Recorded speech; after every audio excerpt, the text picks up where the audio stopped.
This is the first panel. I'm David Blatt from the Connecticut Department of Energy and Environmental Protection, and we do deal with climate adaptation issues. And when I think of adaptation, the phrase that comes to mind is irresistible force meets immovable object. As we've heard, sea level is rising, climate is changing, and to a certain extent there is nothing that anyone can do about it. And as this irresistible force moves towards us, you can take a tour of Connecticut's coast through Google Earth or Bing and just look along the shoreline and you'll see a lot of immovable objects. What are we going to do about those? Who's going to do it? And who's going to decide what's going to be done?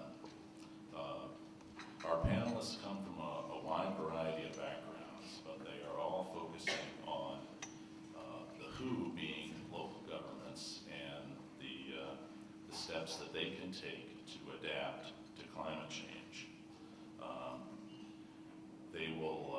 They'll each do their presentation. We will take questions afterwards, so please try and hold your questions till then. And we ask you that you write your questions on the pads that are on everyone's table. The students will come and collect them, and we'll also take questions from the floor if there's time. And our first presentation will be legal options for municipal climate adaptation in South Boston, an example for Connecticut coastal jurisdictions, by Wendy Jacobs, Leah Cohen, and Jennifer McGrory from the Harvard Environmental Law and Policy Clinic, and it will be presented by Sarah Fort.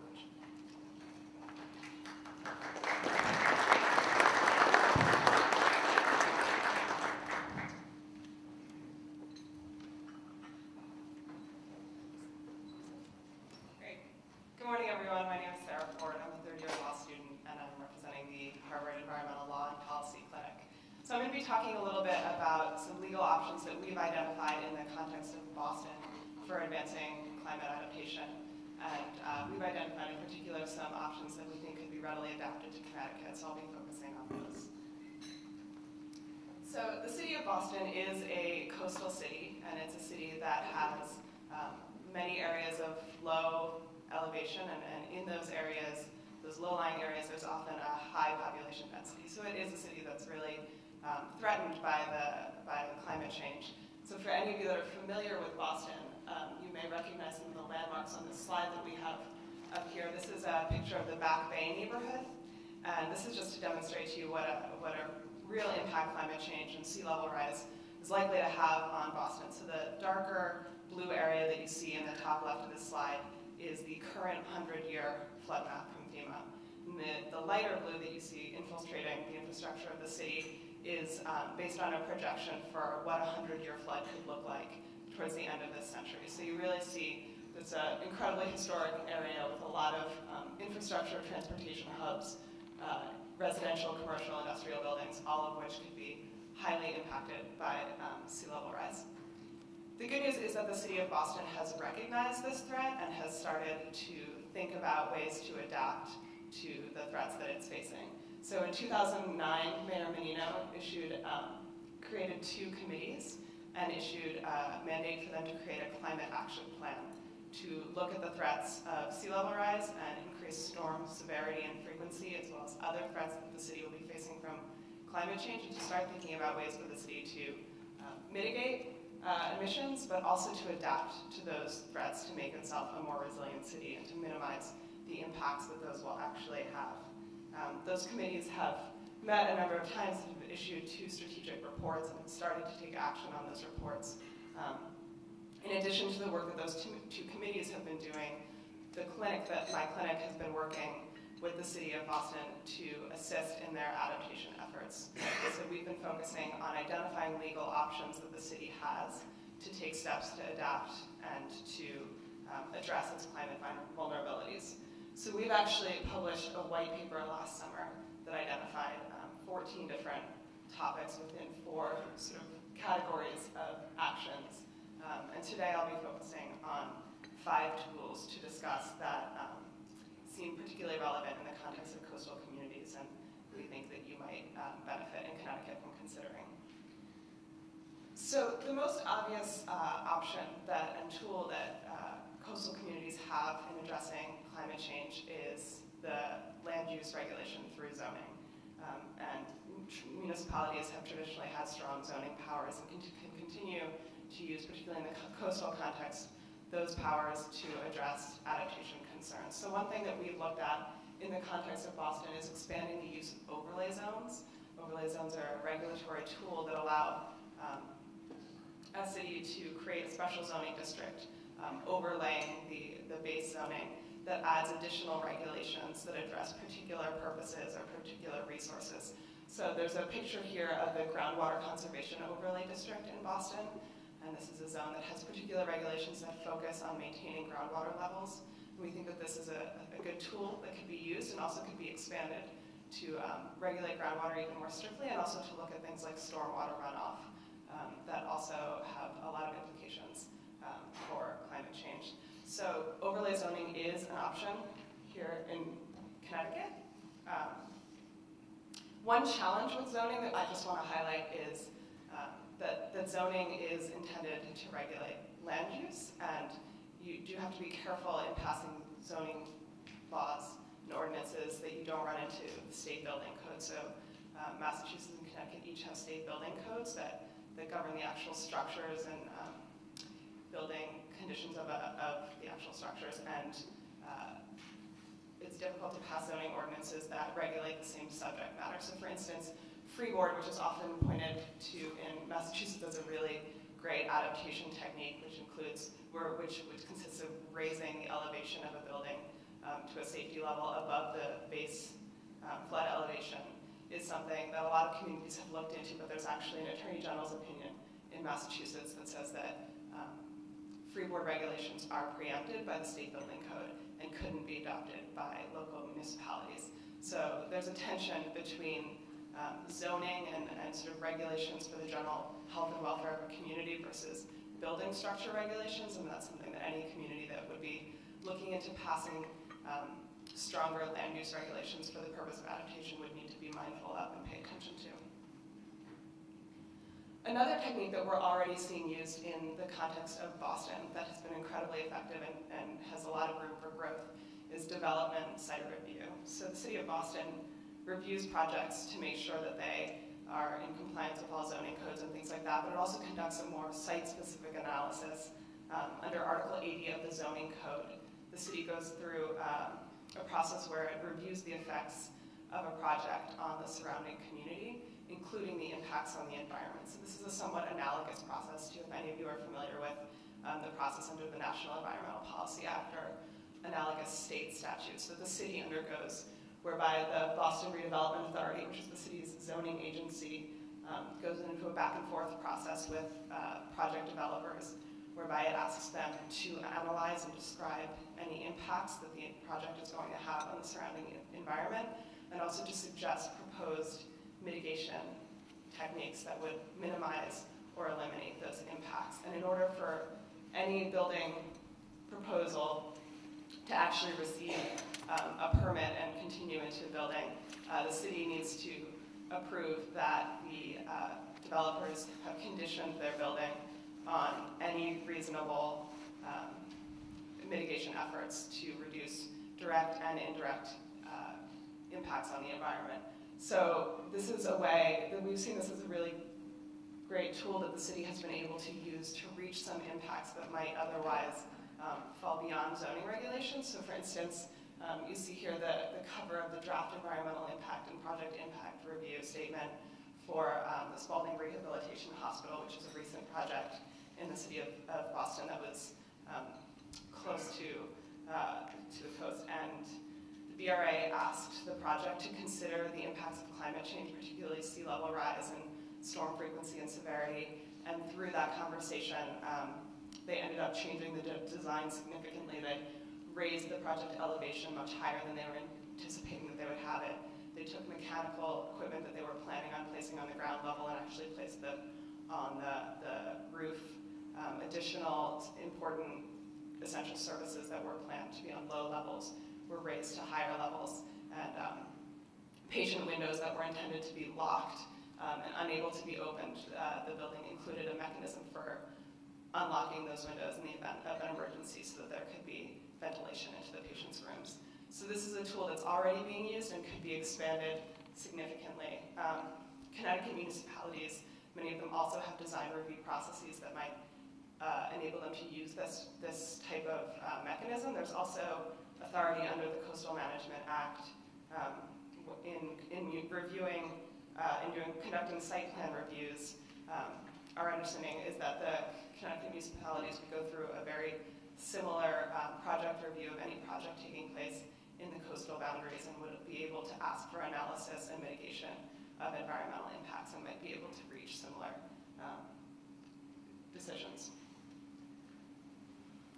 The third strategy that I'll identify, and just as sort of a road mapping issue, these first three strategies are all things that municipalities could do on their own without any additional statutory changes or without any intervention from the state level. We'll also talk about two more changes before I end that would probably require some coordination with the state, but these three are all things that existing municipal authority allows the cities to reach. So the third thing that we've looked at length is procurement strategies, so how cities can modify their own purchasing policies to advance adaptation.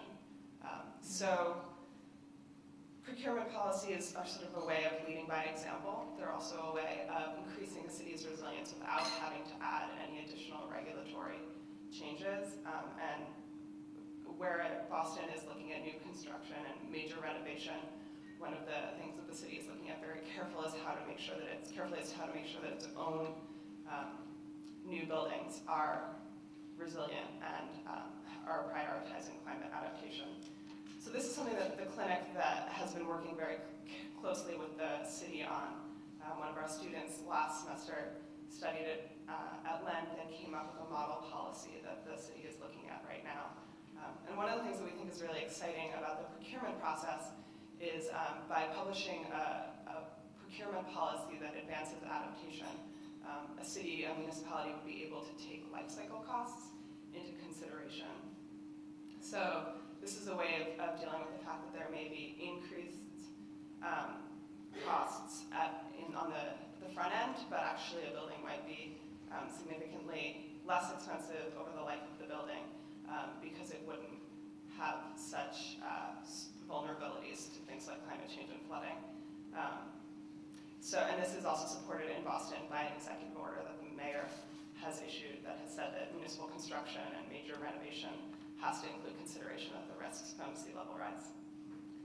So I'm not sure, I don't have a sense of all of the restrictions that are put on Connecticut municipalities, but to the extent that municipalities are able to issue their own procurement policies, this is a really great way to take into account life cycle costs and to prioritize adaptation in the city's own buildings. To the extent that this isn't already a power that municipalities have, the state of Connecticut has issued similar executive orders on topics like environmentally friendly cleaning products. So it is something that it seems like there's a willingness to consider on the state level. So the next topic that we looked a lot at was wetlands regulation.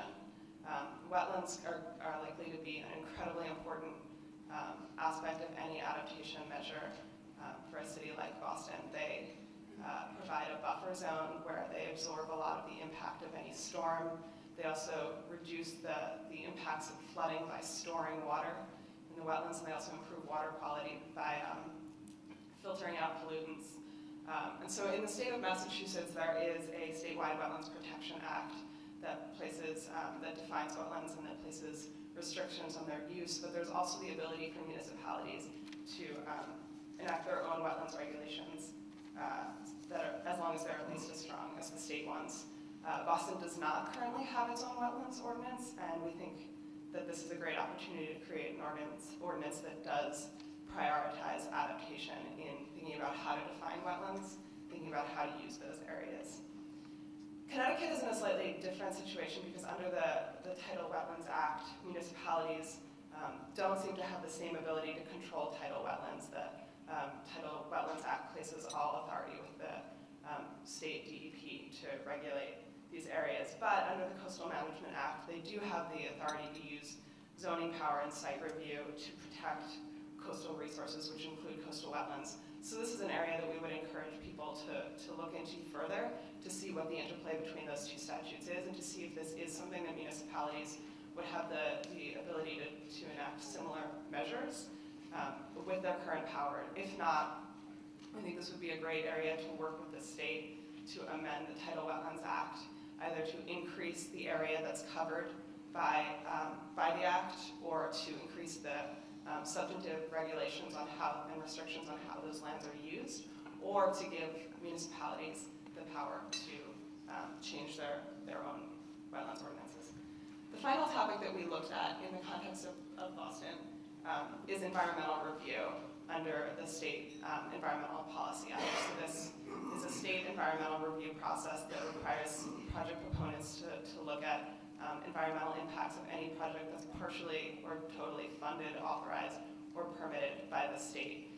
This is particularly possible in the context of Boston because the state has passed a Global Warming Solutions Act, which modifies the MEPA regulations and statutes to actually require the state to consider impacts and effects of climate change. So this is a slightly different position than Connecticut's in because there hasn't been such a modification to the statutory requirements of what's covered by the Connecticut Environmental Policy Act. And it seems from our research the Connecticut Environmental Policy Act doesn't cover quite as many projects, but this does seem like a really important tool in looking at a project at the design stage when it really is possible to change the design to actually include adaptation. So we would encourage municipalities to look at this as a place to work with the state to strengthen the statute, either to apply to a broader category of projects or to explicitly require consideration of effects on a building like sea level rise and increased severity of storms. So I'll leave it there, and I look forward to any questions that anyone might have.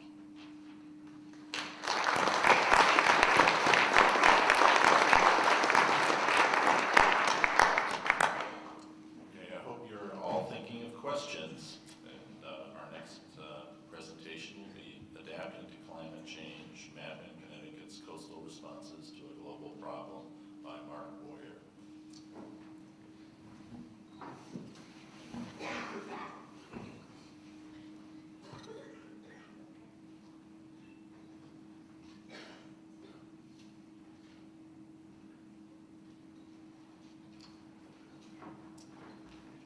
Thank you. And I'm going to apologize in advance. Hopefully I'll get through the next 10 minutes without a coughing fit. I've been battling something for weeks, and I haven't had a coughing fit in a couple of days. So hopefully I'm on the mend. But I'll just warn you in advance. I want to start this presentation by letting you read the quote there from President George W. Bush, because I find this quote rather ironic for a number of reasons. We all know that the Bush administration was not exactly friendly to the concept of climate change, and particularly implementing climate change policy. Although, from that quote, you could suggest that here we have peril, and we ignore it. Okay, so do directly the opposite of what the president suggests. Now, obviously, this is taken out of context. This was a statement made on the ramp up to the war in Iraq and trying to gain public support. So, I mean, I am granted taking it out of context, but I think there's a little bit of irony there to consider as policymakers in playing around. What is really peril really depends on your perspective, and I think that's one of the things we need to consider here. Let me just take about 2 seconds to tell you where I come from. I am actually an international relations specialist who has come to environmental issues, and particularly climate change, rather late in my career. But I come at it, I started at looking at things like the UNFCCC process, the IPCC process, and trying to find out why things weren't working at that level. And intellectually became increasingly frustrated because, frankly, there isn't a lot going on at that level. There's a lot of information gathering, a lot of scientific consensus building, but in terms of actual policy and actual initiatives, I progressively made my way down the levels of government and ended up being an international relations specialist focusing on states and localities, okay? And so over the last 2 years, I've been developing this project, and I've interviewed a number of people who are in this room as part of this project, and I want to thank them for that. But again, it's really coming at this from very much a global perspective and looking at the problems, and I won't spend much time on them here, the problems that we face globally in dealing with this problem are really centered on the state-centric nature of international law and the problems that presents for compliance and enforcement globally. And so by default, we get it at progressively lower levels of government, and because in the US, we don't have a lot of action at the federal level in a demonstrative way, it ends up on the states and localities. That's something most of us in this room, I think, know reasonably well. This project overall focuses on a variety of conceptual domains, and again, I'm just going to lay these out for you very quickly in thinking about this. And a lot of what I've been dealing with is centers on notions of intergovernmental relations and our concepts of federalism. How does the federal government relate to the states, relate to the localities in terms of that collaboration?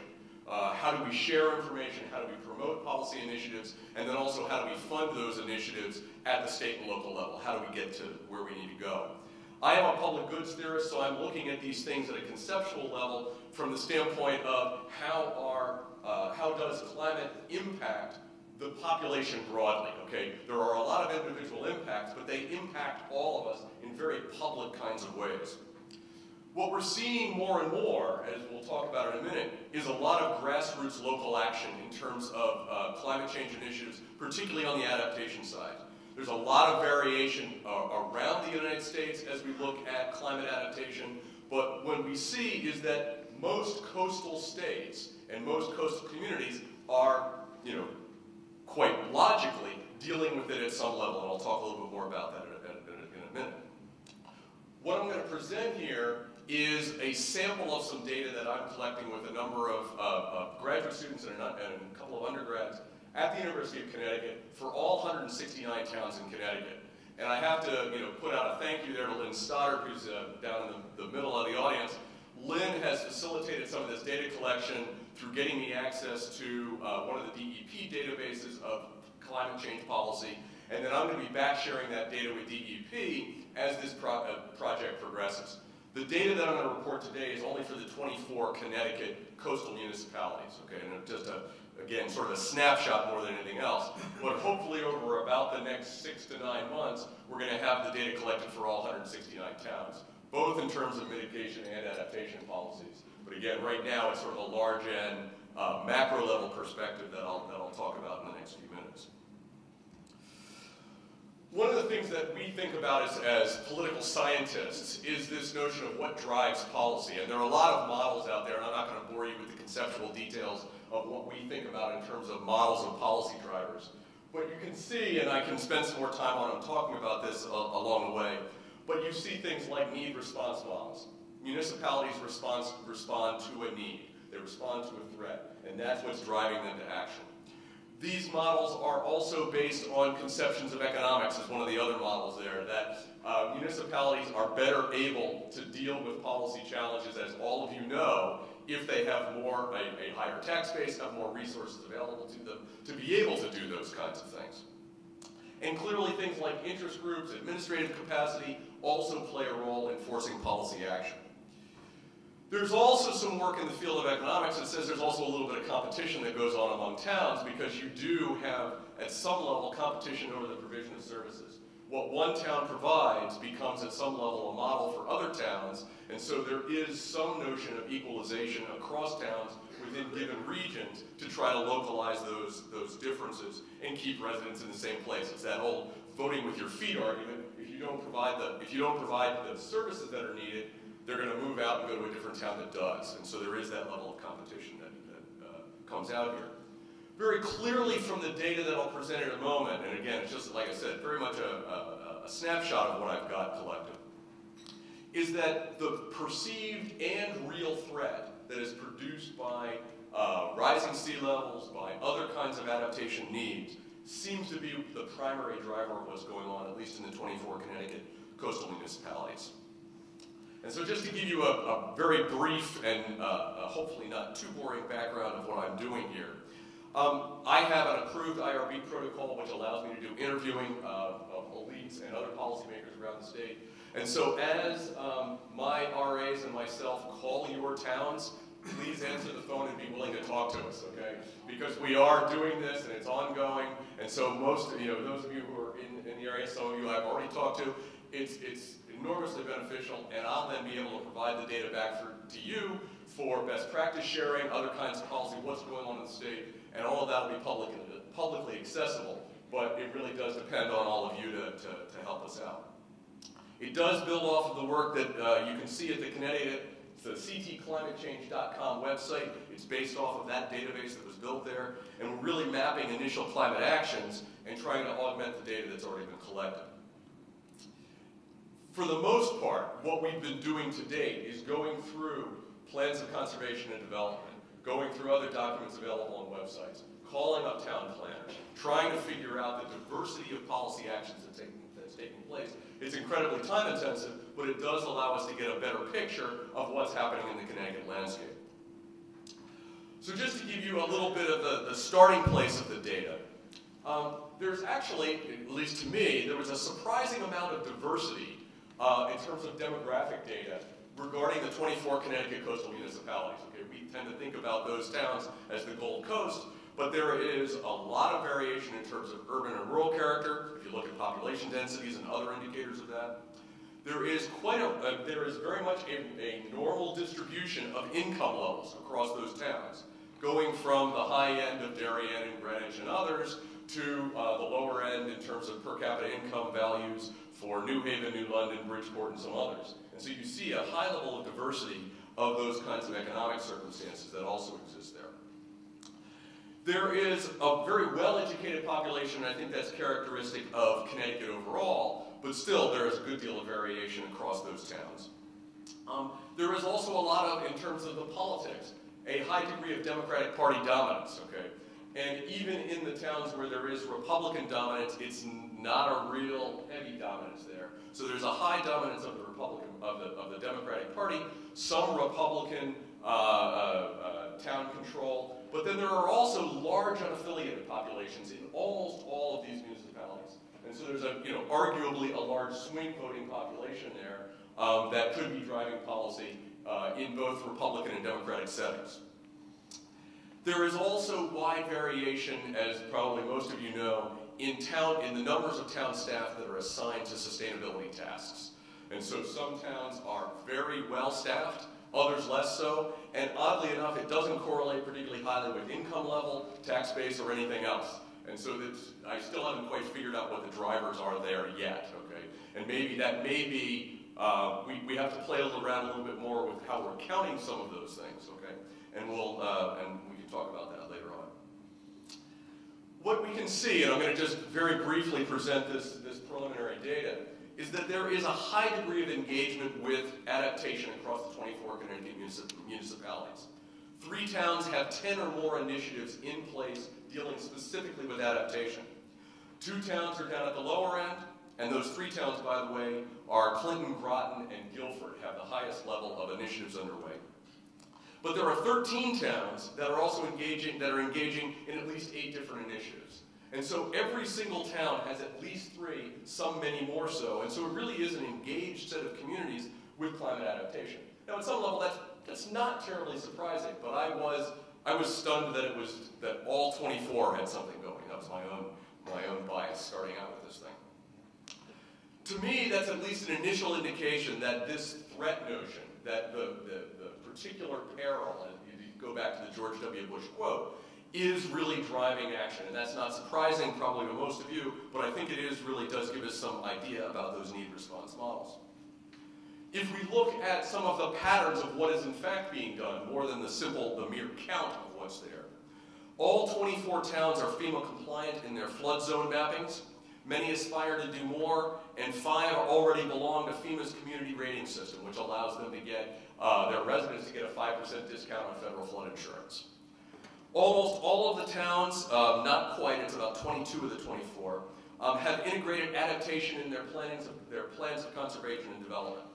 And some have gone significantly farther in actually enunciating town adaptation plans, if not specifically adaptation plans, having adaptation as a signature component of their own town green initiatives. 7 towns belong to ICLEI, and there's also a high degree of engagement in sewer and stormwater management as part of adaptation plans. Again, I don't think that's particularly surprising, but it does demonstrate to me, and probably others, that it is this on the ground, we need to deal with this kind of perspective that is driving a lot of this. One of the things to think about very briefly here before I conclude is the degree to which, as these adaptation demands grow, to what extent might we see citizen pushback, particularly as the demands for expenditures grow with these kinds of policy pushes. And so we'll have to see how that develops. So just to conclude very briefly, in my field, we talk about a group of scholars called realists. And realists are the folks who say you do something because you have to. Okay, it's not about any kind of grand ideals or moral character. It's you do it on the ground. And to me, from the international relations perspective, I think in this context the realists are right. Threat is driving a lot of action of what's going on in the Connecticut coastal municipalities. Adaptation requires states to cope with those local threats very clearly. Most climate progressive states in the U.S. are coastal states. And again, I think that there's a notion to extrapolate outwards to the national level. I think we see that as well. There is also a significant impact, and I haven't spent much time on that talking today, and I know my time is coming to a close here. Policy entrepreneurs in the state, in those municipalities, people dedicated to this kind of work are really playing a large role in pushing this forward. And these are, our governor and others who have played these roles in their towns originally, and local officials who have taken this on as a personal raison d'etre. Those are really some of the primary drivers in getting things going. And clearly local political culture plays a role here. From my perspective, the piece that I'll leave you with is, as towns continue to engage these, how are they going to continue to push forward without some greater help, particularly from the federal level, as some of these initiatives, really do come down to being unfunded mandates at some level. And so again, just to play around with that. Thank you very much.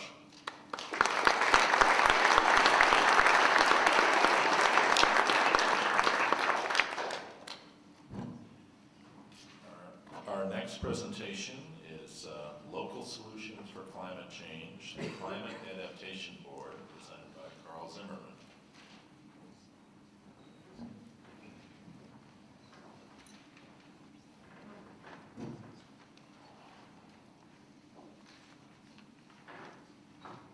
Good morning, everyone. Thank you for coming.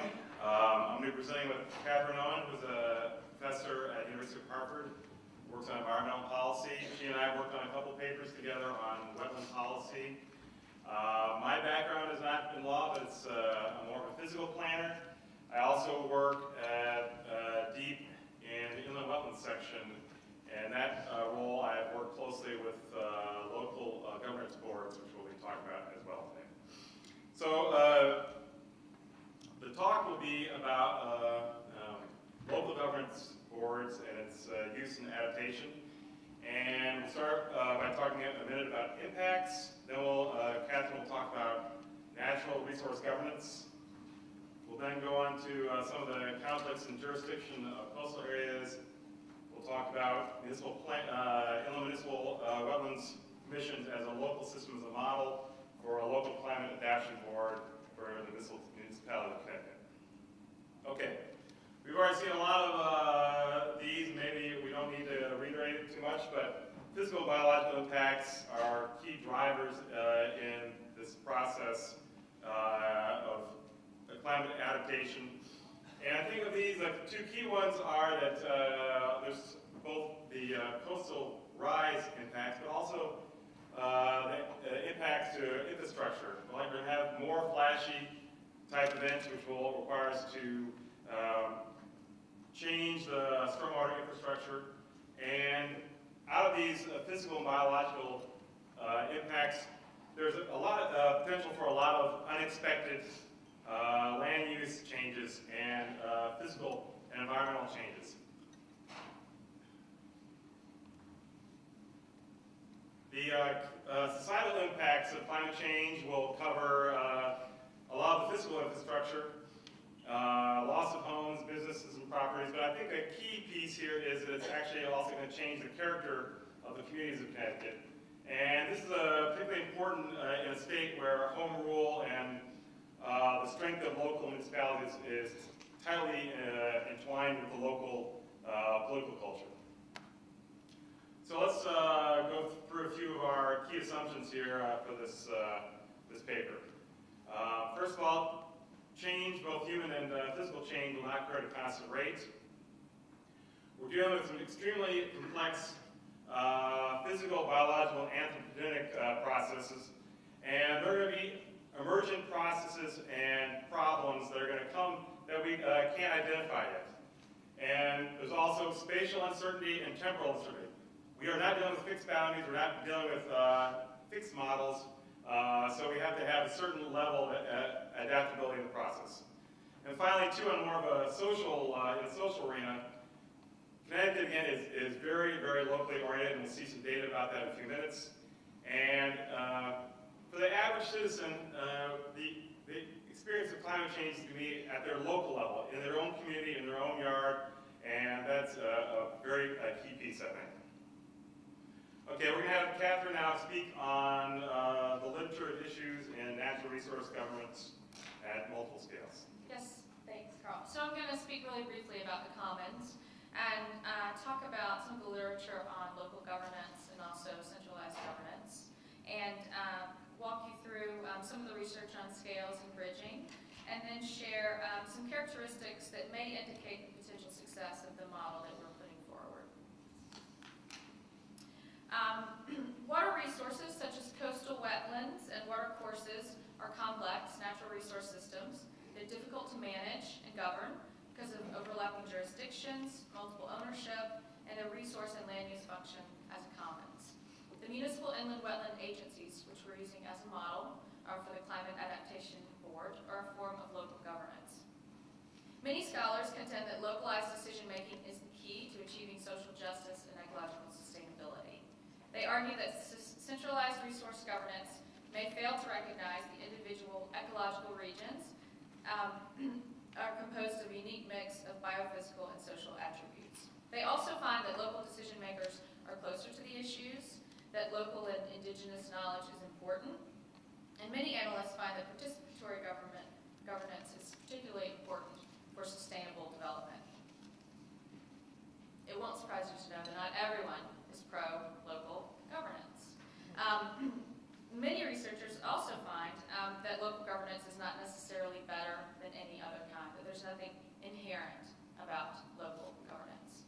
Purcell and Brown in particular argue against what they call the local trap, where researchers and practitioners falsely assume that localized decision-making is inherently more socially just or ecologically sustainable. While there is a range of research on local governance, we have found that the municipal inland wetlands agencies serve well in managing a complex natural resource. When it comes to climate change and adaptation, researchers have suggested bridging or boundary-spanning approaches may be the best way to address these issues. Cash and Moser find that the inherent challenges of the governance of natural resource systems include matching scales of biogeophysical systems with scales of management systems. Eleanor Ostrom, describes research on climate change and adaptation, encouraging what she calls polycentric governance approaches that facilitate achieving benefits at multiple scales, as well as experimentation and learning from experience with diverse policies.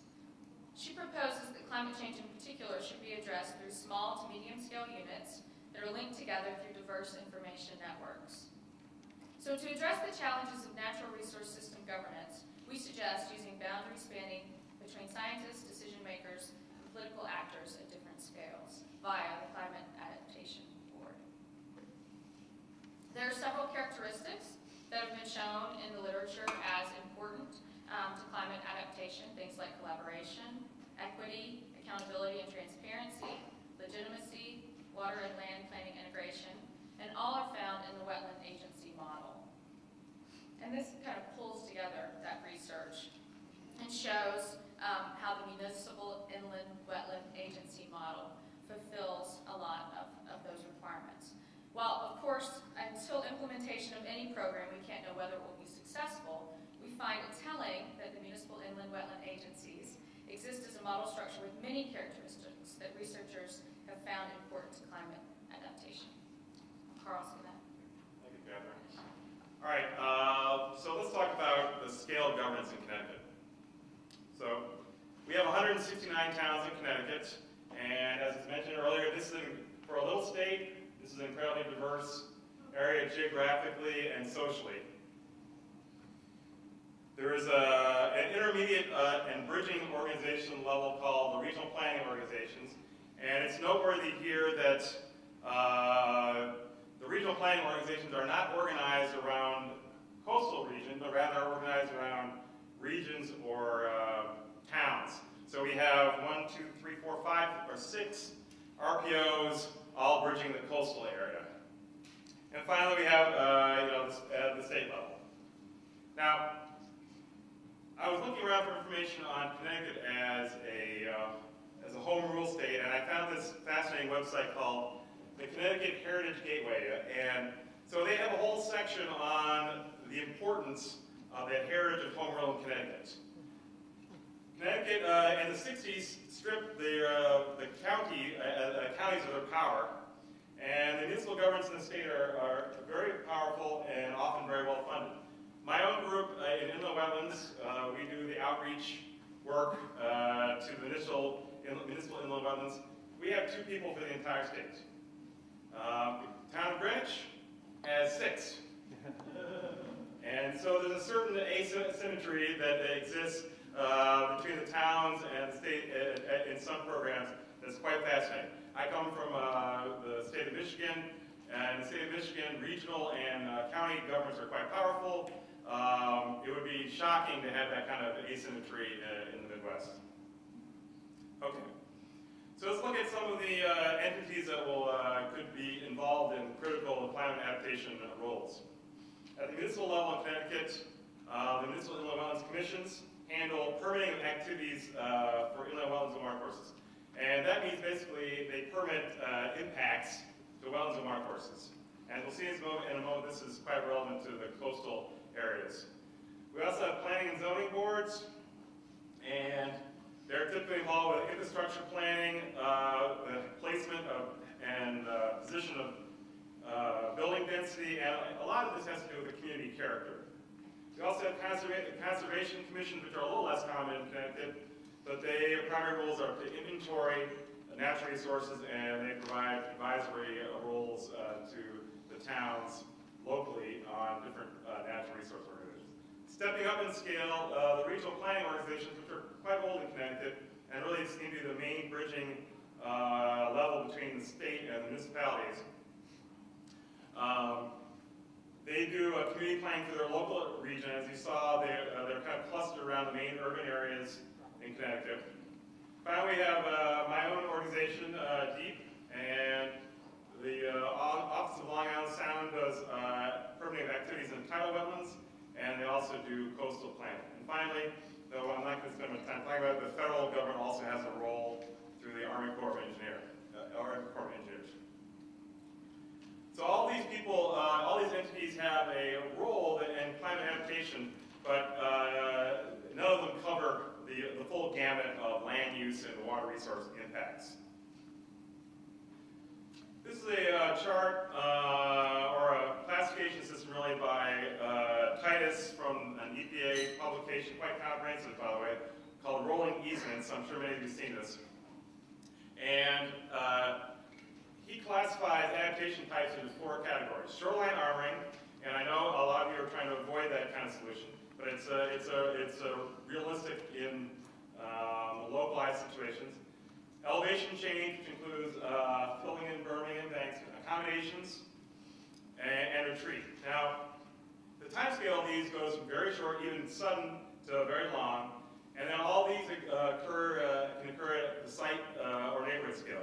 Very few of these are actually occurring beyond the municipal scale. And also, we're covering in engineering, zoning, and planning all sound consistent. So we have governance that needs to cover a wide variety of different activities, and we have different entities at different scales that don't seem to match up well with the actual adaptation and impact type.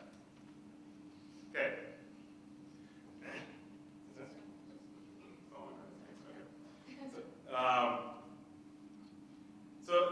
This is kind of a theoretical example of a coastal area in Connecticut. All right, we have the shoreline, which is the mean low water, and this is going to show you some of the complications with jurisdiction in Connecticut. So that long dash line, from the mean high water line landward, we have town jurisdiction. Deep and opposite Olis has this short dash line inward towards the water. That's their jurisdiction. We also potentially have a jurisdiction called the Upland Review Area that comes from the Inland Wetlands and Watercourses Act. It's not usually applied in the coastal areas, but there's no definitive case law that says it can't be applied. Now, if you add a situation where you add a fresh water body, which are some adjacent to a coastal area, you have multiple overlapping jurisdictions. So we have a very complicated situation, and then when we add the non-spatial, the lack of spatial fixedness and non-stationarity, basically the complexity of the environment, you have a potentially very complicated jurisdictional environment in which to solve problems in case of rapid environmental change. So the program I work on is municipal inland wetlands, and it's a very different kind of system. It's a completely local water resource governance system in Connecticut. There are 170 of them. The town of Groton has 2. They regulate their own wetlands locally, and they cannot appeal to any state entity.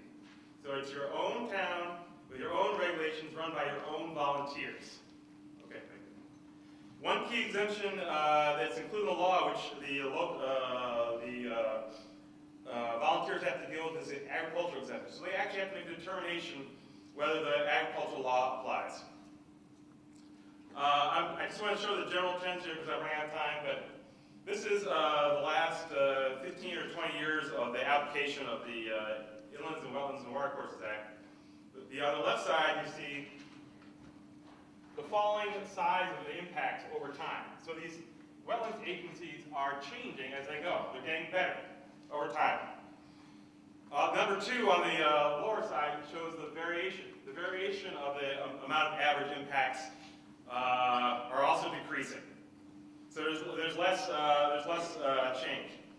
Number 3 shows the amount of impacts created and altered, and the amount of created has been steady or growing, whereas the amount of altered has decreased. And finally, the agricultural exemption here. This shows the amount of agricultural impacts in the state. It's in the last 5 or 6 years, it's fallen way below the long-term average. So, what we propose then is a local governance board called the Climate Adaptation Board. And it would be a hybrid municipal board that uses volunteers, and it would permit specific activities that have to do with climate adaptation and also provide guidance for climate adaptation activities. It would consist of volunteers and also members from other local town boards. Like the Wetlands Commission, it would be purely local. They would have right to jurisdictionally review specific activities as described by statute. And if it does not require a timely decision, it would be kicked out of the process and go back to the normal town planning levels. The idea is this would be a super board to fill in the gaps in the governance system. It would encourage local participation and control when you're changing the character of the community, and it could provide the conduit for funding. There could be an option of also limiting the jurisdiction physically. So some of the members that could be on this board potentially are members of the Inland Wetlands Commission, Emergency Management, Planning and Zoning, the Conservation Commission, Flood Planning Administrator, other local citizens. There could be representatives from DEEP or the local regional plan organization as well. So just finally, some pros and cons of this approach. Local government is at the very heart of the Connecticut tradition. This kind of approach would have be interdisciplinary, so it would cover the full gamut of land planning and water resource planning activities. It would allow for a very rapid deployment of decisions if there is a necessity for quick decision-making and planning of activities. It would potentially clean up the jurisdiction to focus on local decision-making.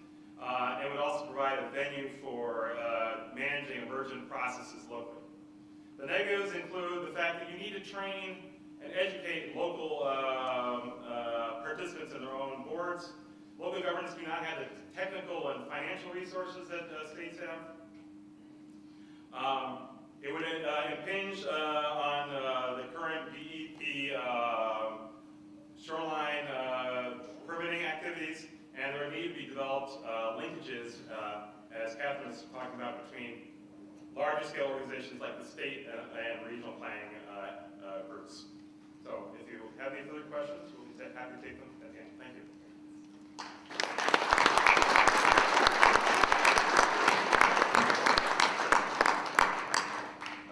Our next presentation is Coastal Management in the Face of Rising Seas, Legal Strategies for Connecticut Localities by Jessica Grannis and Julia Wyman, and it will be presented by Megan Singer and Jenna Show.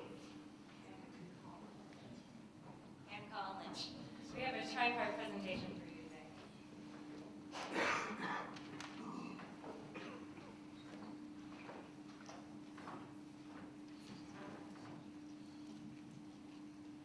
Okay. Hello, my name's Megan Singer, and these are my colleagues, Jenna Show and Colin Lynch. Jenna and I work for the Harrison Institute for Public Law at Georgetown University Law Center, and Colin is here representing Roger Williams University School of Law.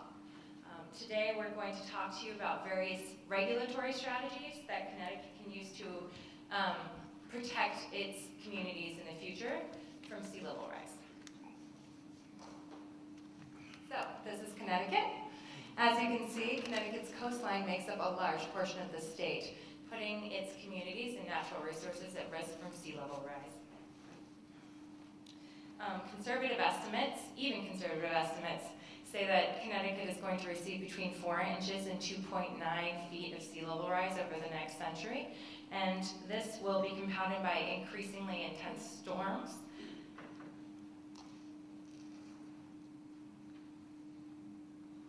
In 2011, Hurricane Irene ripped across the eastern seaboard and put, as many of you know, Connecticut's communities in danger. Towns were flooded in waist-deep water. The storm surge battered infrastructure and eroded important natural resources and natural buffer areas.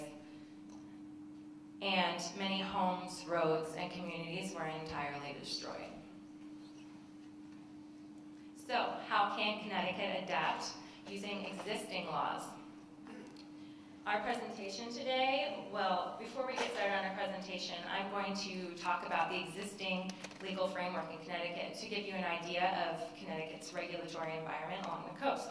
And then I'll pass it off to Jenna, who's going to explain a local approach developed by the Georgetown Climate Center, which will basically outline how communities, Connecticut's municipalities can implement adaptation using land use regulations. Third, Colin will present on a state level approach that he's been developing, that he has studied using Rhode Island, and then how Connecticut could implement a similar approach. And finally, we will present some adaptation options for Connecticut that they can use in the future to protect against sea level rise. So, Connecticut has 3 major hurdles when adapting to sea level rise. The first is that current Connecticut laws divide authority between the state and local governments, as a lot of you know. Below the mean high water mark, shown in blue here, the state government has exclusive jurisdiction. Meanwhile, the yellow shows the municipal authority above the extreme high tide line. And then finally, there is an area of overlapping jurisdiction, which we've shown here in blue, in green, and that is both municipal and state jurisdiction. The second legal problem, or legal hurdle really, that Connecticut faces is that currently Connecticut laws have many separate and overlapping regulations for different natural resource areas. this is floodplain zones and the coast and tidal wetlands and inland wetlands. And so Connecticut would have to deal with these, basically implement adaptation into very different regulatory strategies. And finally, the third hurdle is the fact that comes from current floodplain regulations. Floodplain regulations today use historic data and apply uniformly across the coast. The problem with this is that historic data doesn't take into account future sea level rise. And also a uniform approach doesn't take into account different natural resources, infrastructure, and development along the coastline. So, in order to effectively adapt to sea level rise, Connecticut is going to need to look at different resources differently and prepare itself for future sea level rise. So Jenna is going to now present a local approach that we've been developing that Connecticut could use to face these hurdles.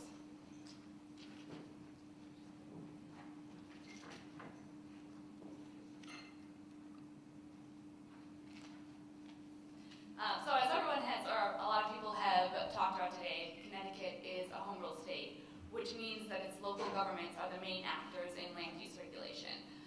Therefore, as part of our work with the Georgetown Climate Center, we decided to develop a model land use ordinance, and local governments could implement this land use ordinance as part of their adaptation strategy to sea level rise. So, the model ordinance contemplates applying different regulations based on different community adaptation goals. And our model, we broke that into 3 different sea level rise adaptation zones, an accommodation zone, a protection zone, and a conservation zone. So in the accommodation zone, local governments may want to consider this approach in areas of moderate to intense development with no real critical infrastructure. And in these areas, communities can still use traditional approaches to regulating floodplains, but increase the regulations to account for the predictions in sea level rise. And such tools in this zone would include increased floodproofing and elevation requirements, limiting the development of critical facilities, and encouraging the use of soft shoreline armoring such as natural vegetation. So then we go to the protection zone, which local governments could use in areas of intense development such as city centers. And because these areas have a lot of critical infrastructure and landmarks and historical properties, usually adaptation options are limited. So one way to protect these structures is for local governments to streamline the permitting process for hard shoreline options.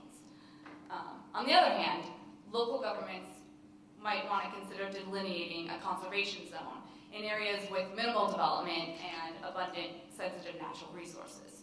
So within this zone, local governments could adopt land use regulations requiring the relocation of development inland, the creation of natural buffer zones to protect critical habitats, and a prohibition on the hard shoreline armoring, which could cause further erosion in sensitive areas with a lot of natural resources, and restrictions on rebuilding storm damaged structures. So the question becomes, is this approach legal? And we analyzed the model ordinance against existing Connecticut laws, and found that although the accommodation approach likely does not face any legal hurdles, both the protection policy and the conservation policy probably face legal barriers.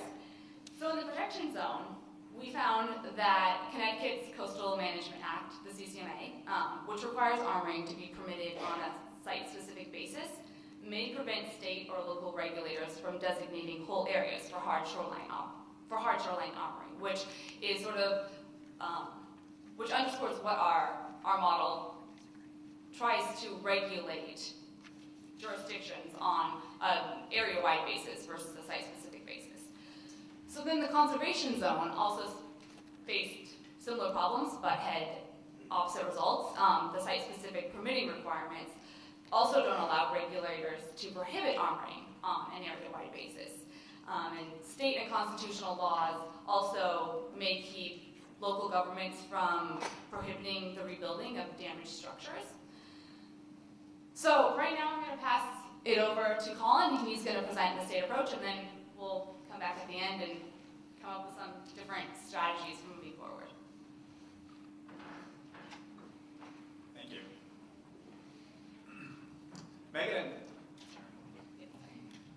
Megan and Jenna have given you an overview of the local approach to climate change preparations. I'm going to give some context for a state-based approach, and that's going to be based mostly on my study of these strategies in Rhode Island. Given the demographic and geological similarities between the coastal regions of Connecticut and Rhode Island, it makes sense that as Connecticut responds to climate change, it looks to its neighbor to the east for some strategy ideas. There are many similarities in how these two states approach adaptation, but there's one important difference. As a number of the panelists today and my colleagues have noted, Connecticut is a home rule state, meaning the municipalities have the power. In Rhode Island, is a limited home rule state. That means that the state government is going to be the prime mover in adopting these strategies. So today what I plan to do is provide a brief history of the rolling coastal management statutes. Then I'll focus on the Rhode Island approach to coping with climate change.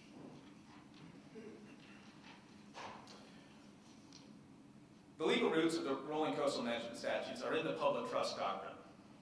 In short, the public trust doctrine provides a boundary line between private and public lands at the high water mark. Public lands are below the high water mark. Private lands can be above the high water mark. Rising sea levels threaten the division between public and private lands. The rolling coastal management statutes try to ease this tension by providing a statutory means to settle these disputes. These statutes are known as referred to treat strategies. This means that they allow coastal landowners the right to use and develop their land, but as sea levels rise, landowners must abandon the endangered properties. Rhode Island has adapted a version of this deferred retreat strategy. Perhaps the most important feature of the Rhode Island adaptation approach is its flexibility. In 1971, the Rhode Island legislature created the Coastal Resources Management Council, better known as the CRMC. The CRMC is vested with broad authority to develop and administer programs to preserve the state's maritime resources. To implement this authority, the CRMC adopted the Coastal Resources Management Plan, or CRMP. The CRMP is a complex regulatory structure, and coastal waters, under this structure, coastal waters are divided up by use and geological features. The CRMP establishes regulations based upon 6 different water types, ranging from conservation areas to industrial harbors, and by 10 different geological features, and this would include beaches and dunes, marshes, up to man-made shorelines and historically significant areas. Based upon these classifications, the CRMP imposes zoning-like restrictions on the coastal areas. So by way of example, if you imagine an industrial harbor, the CRMP will allow shore armoring in this area to protect the resources that went into developing that infrastructure. On the other hand, if you picture a more coastal area, or more rural area, the shore armoring will be banned in situations like that, and the sea level will be allowed to rise naturally. To achieve the goal of restoring lands damaged by erosion and development, the CRMC has initiated a 3-pronged response. First, they aim to restore wetlands. Second, they limit the use of shore armoring. And third, they require a rolling setback line from coastal features. The first prong commits the government to preserving wetlands and, where possible, restoring damaged and rebuilding damaged wetlands, as these areas will act as an important buffer zone to protect against the flooding that will come as a result of rising sea levels. The second prong seeks to protect marine resources by eliminating a major source of erosion, and that is these hardened shore armoring devices. Here, the CRMC has established a policy of limiting construction of new devices and enforcing the removal of abandoned and damaged devices. The third prong establishes a rolling setback for shoreline properties. This provision requires that all new construction be set back a minimum distance from the inland boundary of a coastal feature. This minimum setback line is determined using a formula which is based upon the average rate of rising of the sea level rise. Additionally, the CRMC has committed itself to dealing with rising sea levels. In 2008, the CRMC amended the CRMP to include specific provisions about rising sea levels. Now, this is certainly a progressive step, but in Rhode Island, it's a necessary one. Every single resident of Rhode Island lives within 25 miles of the ocean. And therefore, rising sea levels will have a profound impact on the government, infrastructure, and citizens of Rhode Island. This new section of the CRMP, entitled Climate Change and Sea Level Rise, commits the government of Rhode Island preparing for a 3 to 5 foot sea level rise over the next 100 years. It further commits the government of Rhode Island to recognizing the importance of that scientific data will play in combating rising sea levels, and this is reflected throughout the CRMP as it requires constant updates as new scientific data becomes available. It also commits the government to establishing certain responsibilities regarding an environmental disaster as a result of rising sea levels. And finally, it brings local actors together to address these issues. One example of this is that it asks building inspectors to come together to develop, in Rhode Island, to develop new building regulations preparing for these rising sea levels. Lastly, I'd just like to touch on a couple of initiatives that the state has been working on to collect this data for climate change adaptation. First, the CRMC has been working with the University of Rhode Island Environmental Data Center and others to obtain this light detection and ranging, or LIDAR, mapping of the state. When this data is finally compiled and processed, it will be used to prepare accurate floodplain maps to prepare for the consequences of rising sea levels. The CRMC is also working with the University of Rhode Island Graduate School of Oceanography, the Rhode Island Sea Grant, and the Roger Williams School of Law to create the Ocean Special Area Management Plan, or assist in creating the Ocean Special Area Management Plan, which is a comprehensive management plan for Rhode Island's coastal waters. Both the LIDAR and Ocean SAMP projects illustrate the collaborative efforts to develop the scientific data needed for managers in Rhode Island to combat rising sea levels on climate change. Lastly, in 2010, the Rhode Island legislature has authorized the creation of a 28-member Climate Change Commission. These 28 members represent government, community, environmental, and business interests in the state, and they're tasked with studying the problem of rising sea levels and providing recommendations to the legislature to combat these again. I'm now going to turn the podium back to Jenna. She's going to sum all this up for us.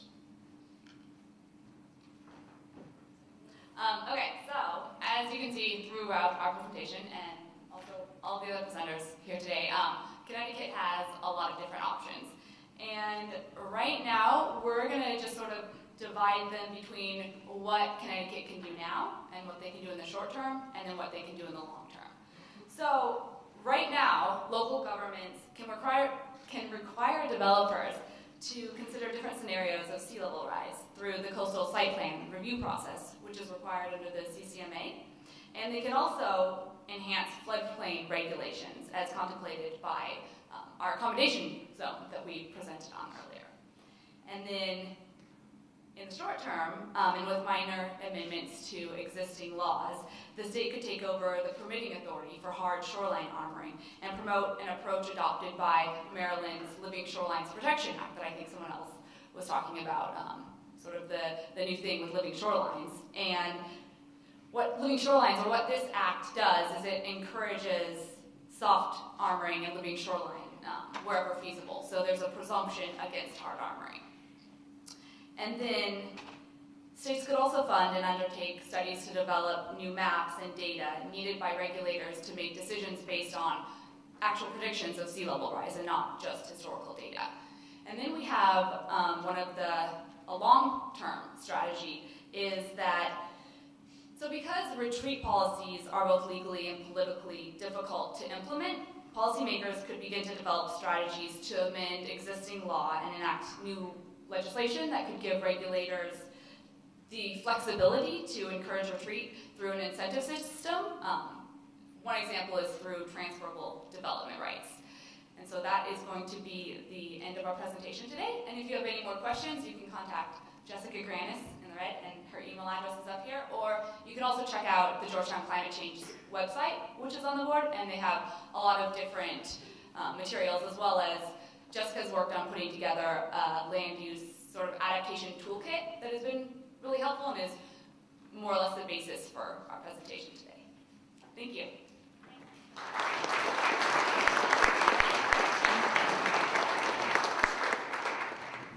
Well, thank you for submitting. Thanks to all of our presenters. I think we've got a lot to chew on, and people have already responded. We have a lot of questions directed to the individual presenters. Two are general questions, and they're good ones. The first one, which I will throw open to all of you, is town-based zoning an anachronism in the face of climate adaptation?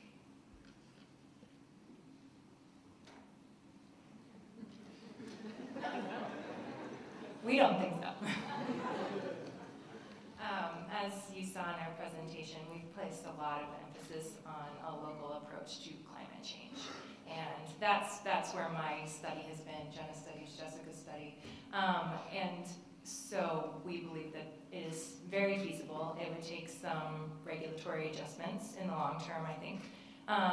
Perhaps some incentive programs that aren't regulatory. But really, I think that the municipalities could approach this problem rather feasibly. Yeah, I think we would agree with that. I think specifically techniques like overlay zones are a way for a town to identify resources that they want to be protecting and resources that are being impacted by climate change, like groundwater concerns, stormwater runoff, and to actually regulate on a local level to protect those. I mean, I think a lot of what's happening with climate change right now is so internationally focused, and a lot of the challenges come with the difficulties of downscaling modeling and the difficulties of knowing exactly what the impacts are going to be on a local basis. And I think there's really no one in a better position than towns to be realizing what the local impacts are and to be using land use regulations. While it may not be a complete answer, it's certainly a strategy that needs to be part of the picture. I'll just add that I think it's citizens of the towns of Connecticut believe that planning maintains a certain character in the communities, and that's very important. And it's going to be very hard for them to give up that ability to control the kind of the lifestyle and the image of their own communities that they've gotten used to. Okay. Any more thumbs up or thumbs down on local zoning as an anachronism? Now, the next question is perhaps less provocative, but more long-winded. I think I know who submitted this. What policies within the Connecticut Coastal Management Act or state zoning enabling statutes provide a legally defensible basis for a municipal land use regulation commission to require a land use applicant to consider sea level rise in a coastal site plan's design? Or are amendments to the Connecticut Coastal Management Act and or state zoning enabling statutes necessary before municipal land use authority can require a permit applicant to consider sea level rise predictions within Long Island Sound, assuming such sea level rise rates are provided or adopted by the state of Connecticut?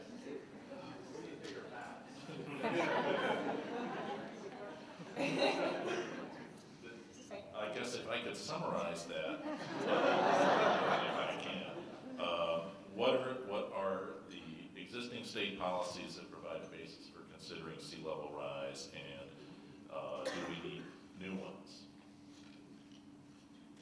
So I can take a stab at a couple of them. So the state zoning enabling statute does set forth a number of broad policy goals that municipalities can regulate to advance through zoning. Those include, general things like to promote health and general welfare. They also include things like to secure safety from flooding, which I think certainly would speak to zoning authority to regulate, to do some adaptation measures. Another one is to provide for soil erosion and sediment control, which I think has some relevance. So I think there's a lot in the Zoning Enabling Act that do provide zoning authority. In terms of the Coastal Management Act, I talked a little bit about the site review requirements of municipalities, that any project that is in whole or in part within the coastal boundary as that's defined in the Coastal Management Act, any proposed developments need to go before the municipalities need to look into impacts on the environment, and developers need to look at ways to mitigate those impacts and to minimize impacts on the environment. And in order for the municipality to sign off on it, our understanding is that they need to actually be able to certify that it incorporates as conditions of the building that any reasonable measure to mitigate environmental impacts have been taken. So there's certainly room under that authority to require people to look at adaptation and sea level rise and things like that. I would just like to add that we believe that the Coastal Management Act could probably interfere a bit with some retreat options, and so that would probably have to be a regulatory change there. In particular, we were concerned with basically the statute grandfathers in a lot of non-conforming uses. So if you have your home in an area that could potentially be destroyed, then is destroyed and could provide even a public nuisance, serve as a battering ram into other structures, be potentially very harmful, it does protect your home, your structure, your development, and currently keep us from implementing basically restrictions on rebuilding. And so that is something that Connecticut may have to tackle in the future. Any other takers for that extensive question? The rest of our questions are for specific presenters, and we'll go in order. For our first presenters, talking about Boston, the options apply to new development. What about existing development? Yeah, so this is something that in the context of Boston has been a real challenge for us, because Boston is a city that has a lot of existing development, and obviously it's not enough to just be looking at new development. So one answer is that some of these policies don't actually just apply to new development, they apply to major renovations. So Article 80 review, site development review can be triggered by major renovations to a project, as can the statewide environmental review under MIPA. Procurement policies also apply not just to new development, but also to renovations and to maintenance of existing structures. So that's another place where existing structures can be reached. It is a challenge that we're facing, and I would just throw out that if the director of my clinic and one of the staff attorneys are also here, and if you have anything to add, I would throw it out to you, but it is a challenge that we're facing. Yeah, in terms of wetlands also, wetlands regulations apply both to new development and, I was going to say in the wetlands arena as well, wetlands regulations tend to apply both to new development as well as changes to existing development. So one of the things we have been looking for as we analyze the laws that already apply in the city of Boston are opportunities to improve adaptation as to existing development as well as future development and renovation. And because Boston is such an old city, there is a lot of ongoing renovation, upgrade, and so forth that brings projects within the ambit of the laws. And to move things along, our next question is for Professor Boyer. Are you interviewing towns about the status of hazard mitigation plans, and are you looking at whether or not those address climate change adaptation? Yes, that's one of the things. We didn't do it for this part of the project, but that's coming. So the answer is yes, that'll be part of it. The next question, Carl. How would lack of knowledge and expertise influence decisions by the local board model, and how would you overcome this deficit? Obviously, we're dealing with a technically complex issue here in climate adaptation, and I think having one of the things that a lot of the local boards have is they do have local expertise, even though it's volunteer. Many members of DEP actually serve on their own local wetlands commissions, for instance. There are also academics and legal professionals who serve.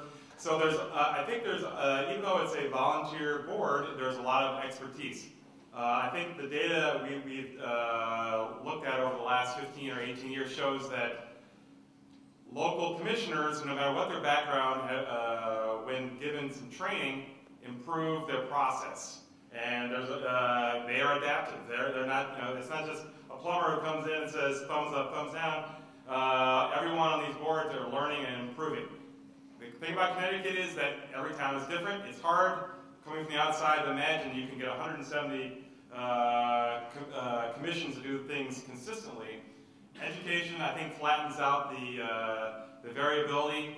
Overall, it seems to work. There will be a lot more local variation if you have a local governance system. It's good if it gives the citizens of their own communities the local control that they like in Connecticut. And here is a general question. Can you talk more about what are soft and hard armoring and what that means and what are the implications?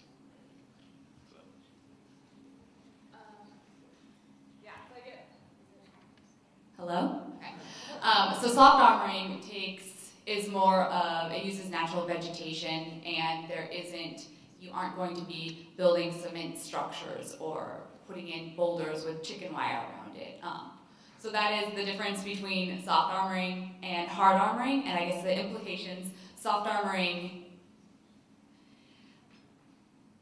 okay, I'll start with hard armoring. Hard armoring likely exacerbates erosion of both the property that it's on as well as neighboring properties because it amplifies the wave action. And then soft armoring or living shorelines, the hope is that it will not exacerbate erosion and it will use natural vegetation and trees and brush and grasses to sort of maintain the natural ecological, the ecology of the shoreline too.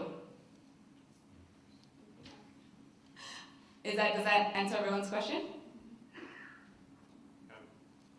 I'd like to follow up. I'm also a landscape architect, and so my heart says soft, but my brain sometimes thinks hard arming is the best solution. Tony McDonald referenced this earlier, but I think if you find you have your home is being regularly inundated by wave action, soft arming is not going to be nearly as appealing as a engineered solution. And soft solutions are very good where you have sufficient land area, and if you can, maybe the thing to do is to designate those areas as soon as possible so that you can utilize them sooner in your planning process than later. But I think if people are under threat, we used that word before, if they're under threat, I think people are going to want a solution to save their property and homes. And that comes from engineered solutions typically. Anyone else? Here is another general question for all of you. No one has mentioned the need to amend federal or state grant criteria to include adaptation criteria. Rhode Island may be looking at this. Any ideas?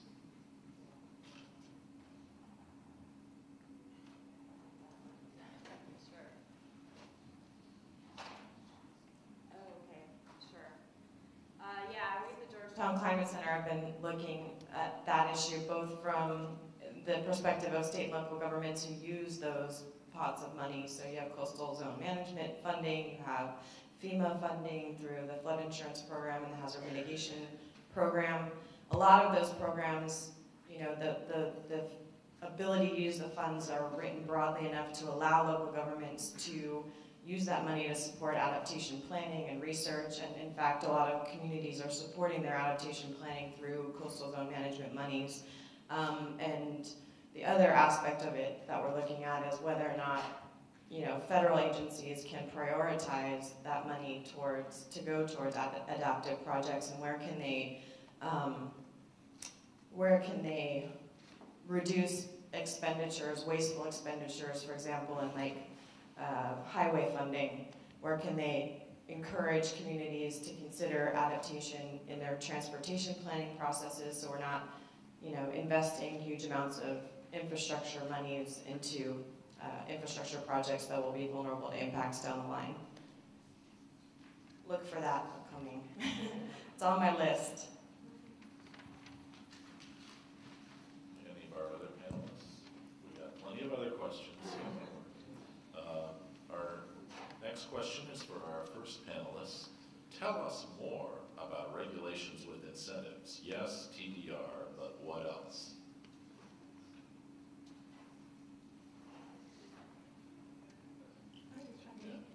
I'm going to pass this one off, actually. Anyone? Sorry, I didn't understand the first panelist part, so I'll pass this off. Well, to give a plug for a later panel, I'm going to be presenting another one of my students' papers that looks at using buyout funding to encourage retreat, so using your spending powers and how you direct those resources. Another, you know, potential option is using tax incentives. A lot of ways that we currently conserve open space is through conservation easements, which then open up tax benefits to people who put their land into trust. And so another plug, shameless plugging, if you go to the Georgetown Climate Center, the Adaptation Clearinghouse, you can find a more generalized report that I worked on with past year's students that looks at 18 different land use tools that state and local governments can use to adapt. We have regulatory tools, spending tools, taxation tools, and planning tools.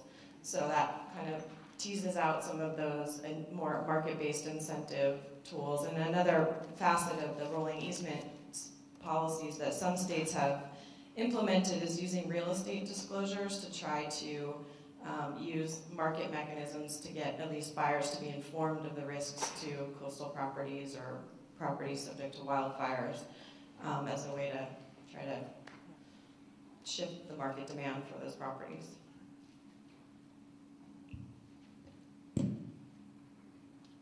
Anyone else? I'm going to go now to a couple general questions, which I think are related, and I'll read them both. First one, to a large degree, economics shapes law and law drives process, yet we frame adaptation needs as costs. Any thoughts on how to promote the benefits to the economy, safety, health, and human welfare?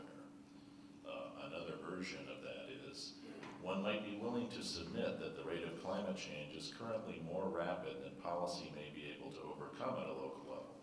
Are there any strategies that may be presented to bridge this gap and increase the rate of policy change through advocacy? So, anyone want to address any of that? I'll just make a couple of comments in that regard. I mean, policy framing is always a very difficult issue for policymakers as well as us academics who think about this. But one of the examples, if you go back and look at the development of Connecticut's state-level climate policy, it was really sold in the early 2000s to a Republican governor as an economic development strategy. And so it was done successfully at the state level 5, 6, 7 years ago, and you can see some of the spin about health concerns, decreased days, sick days for businesses, so on and so forth, from dealing with pollution and other mitigation issues. And so that's been done successfully in some contexts. It hasn't been done successfully at the national level, but I think that that'll more and more happen at the local level, and that is an effective frame. Any other perspectives?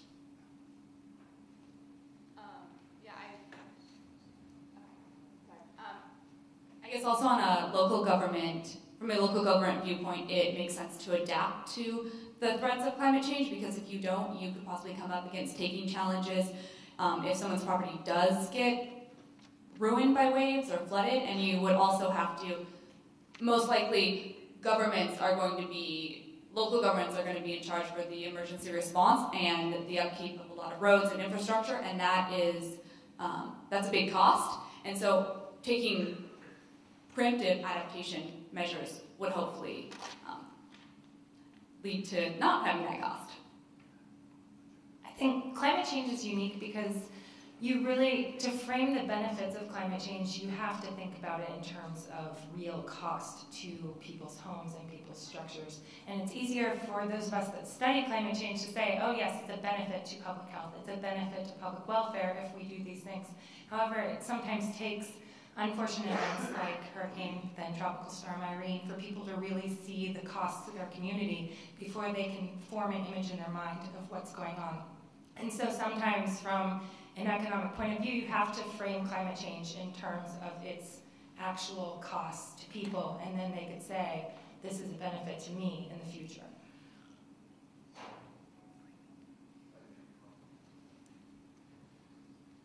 One of the first rolling easement statute in this country was the Texas Open Beaches Act, and this has become one of the most popular laws in Texas. A couple of years ago, it was voted in as part of the Constitution under a referendum, and 77% of the people wanted it. And this wasn't initially an environmental statute. It's basically preserves the public access to beaches in Texas.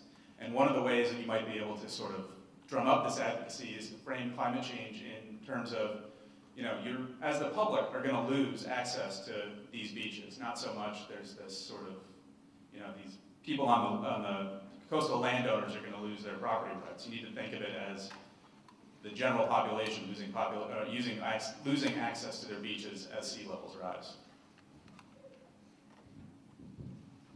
Okay, and our next question is a very easy one for Professor Boyer.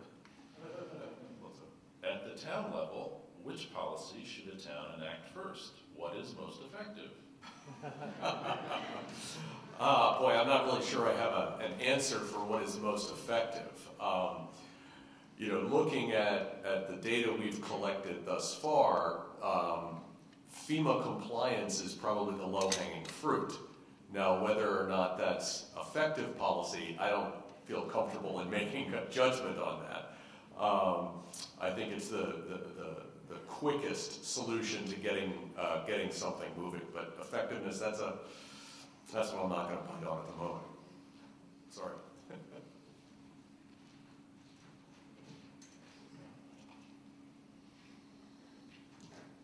And we've got a couple more questions. I'm not sure who this is addressed to. What precedents exist for preventing rebuilding of damaged properties and mandate for retreat? And I don't know if that refers to legal precedents, but we'll start there.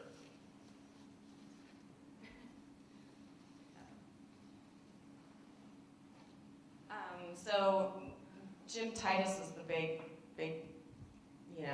mind on the concept of rolling easement statutes and what that means. There's a couple states that have enacted laws that on the books say, Maine being one, Texas being another, South Carolina and North Carolina have a variant, but specifically to the rebuilding question, Maine and Texas are the big ones.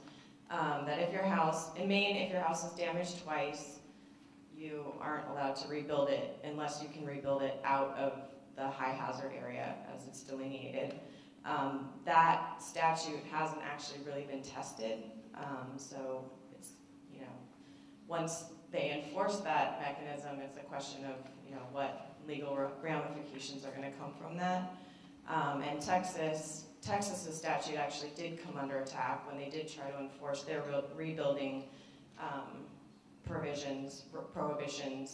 They were significantly set back by the courts. That decision was later up for rehearing and then mooted, so it's uncertain as to where that precedent stands in the law, but they did find that because of the uniqueness of the Texas statute and its creation of this public access easement, which was critical, that it was a taking, and that case is sort of in limbo, so to speak. But those are the two real examples, and they're not the best examples.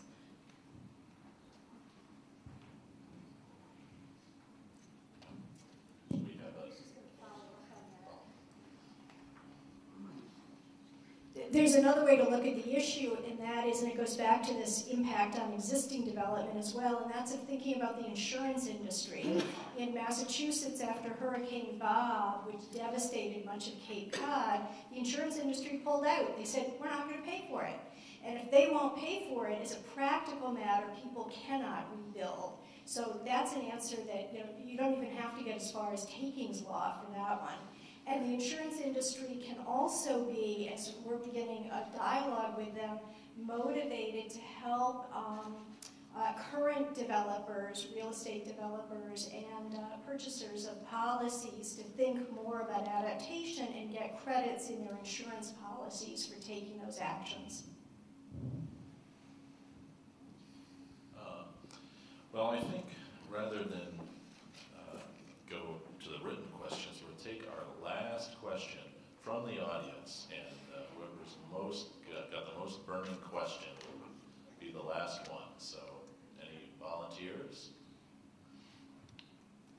Yes. The idea of the super board, is this something that you started disseminating among folks, that this might become a part of a legislative proposal, or are you envisioning this as a voluntary municipal effort that would get overlain? No, this is actually the rollout of the official rollout of this concept. It's strictly an in-house idea, and in fact, it was presented on my dime today, not on the DEP's dime. I think actually and I want to emphasize that it's just one way of organizing local communities to deal with some of the variable and emergent nature of the different land use and environmental problems. And impacts, my analysis is that the impacts are very local. It's a big picture, a problem, but the immediate impacts are local. So I think actually either one of those would be a step in the right direction. You could have a more informal structure, as they're suggesting, and probably a lot of that work could be done. The advantage of having a regulatory process is that you could have a approval process that would normally go through planning and zoning or wetlands or deep, all in one location. So for things that are extremely high priority or involving high risk, they could go to kind of a single location with all the expertise in one commission or one board. I'd like to thank David Blatt and the rest of all the panelists for giving us such good insights for the last 90 minutes.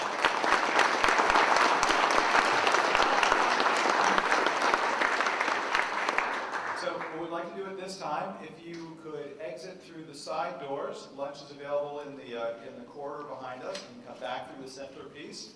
I can't help but notice that it's not really a climate initiative, that the room seems to have gotten a bit on the cold side. I'm told that our own climate will be changing very rapidly, and it's also considerably warmer out there. So as we open around, I believe for the second half we'll have that addressed. So thank you very much. We'll resume sometime just before 12:30. Thanks.